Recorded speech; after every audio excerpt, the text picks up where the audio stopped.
Здарэнне адбылося ў паўднёвым мікрараёне Баранавічаў. Кампанія дзяцей ва ўзросце ад 8 до 12 гадоў бавіла час на тэрыторыі недабудаванага магазина.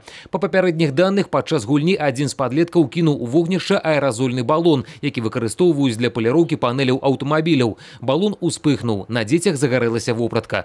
Хуткую медыцынскую дапамогу выклікалі прахожыя. Прыехаўшыя на месца здарэння медыкі знайшлі толькі дваіх дзяцей. Яны забраліся ў бочкі з вадой. Трэці выклікаў медыкаў з хатняга тэлефона. Усе трое у цяжкім стане шпіталізаваны ў рэанімацыйнае аддзяленне Баранавіцкай гарбальніцы. Диагноз при поступлении ожоги.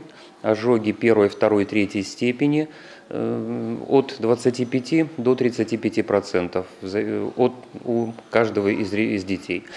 Также сопутствующей патологией была термоингаляционная травма, это повреждение, ожог дыхательных путей.